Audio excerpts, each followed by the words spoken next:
Haven't you heard the librarian's return? You may think that it is moral to kill a librarian or two, but sooner or later the rest of them are gonna come after you. And Margaret, I'm sorry, I never doubted you. I was just frustrated at the things that you tend to do. Librarians return. The librarians return. Haven't you heard? The librarians return.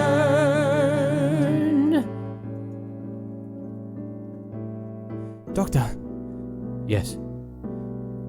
did you really mean to kill that librarian, as you've killed many, many before? Yes, well, it's me versus the librarians. That's why you'll never find my book in the library. What? Yes. We should have known.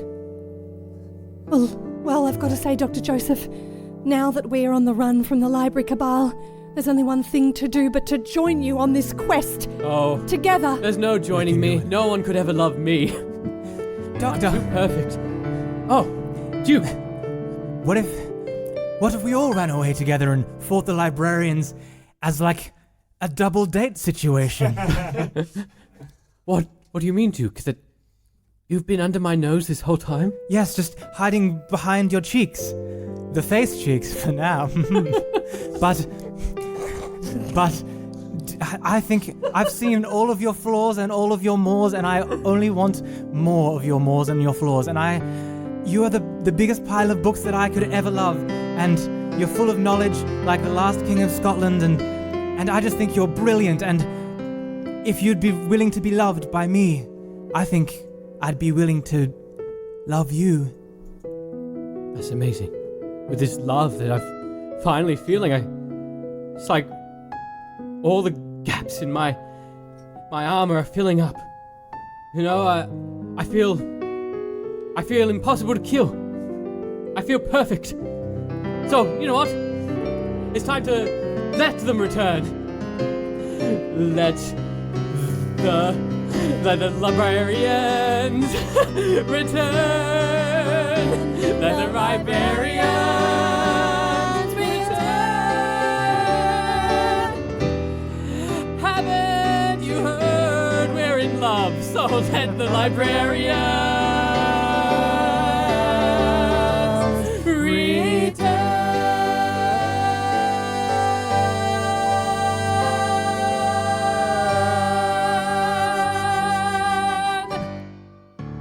That was the return, and no one ever heard from Dr. Joseph, Duke, Marty, or Margaret or Mark again. Yeah. Did they complete their good work? I think they were killed by librarians, to be honest. They were killed by librarians. I think the librarians got them. Maybe they're out there still taking down one librarian at a time. Doing the good work. You don't know. There's a reason they have never appeared in the press, you know? Exactly. Yeah. Exactly. Yeah, because the librarians own the press. And we know that Albanese's keeping a lid on it because he's under the thumb of the librarians. Complicit. Yeah. Well, there you Blowing go. this whole case wide open. Good people, Melbourne. I hope there's no libraries listening to you. That was The Return by hope Mitchell E. Roberts. I hope there are librarians listening. Yeah, and know that we're coming for you next, coming for you. librarians. We're going to give you 7-second log hugs. Ooh, unless you subscribe to our Patreon. It's not a threat of death. It's just a joke. Take it as you will. Yeah, you can subscribe to our Patreon for as little as a few dollars a month. If you want to support us or avoid death, you can come see our live shows, which there are none coming up soon. But when they are, we do one every month at the Alex Theatre in Melbourne. So you can come see us there. But otherwise, guys, stay safe. And always be wary of where you've borrowed your books and how long you have to return them. Because the librarian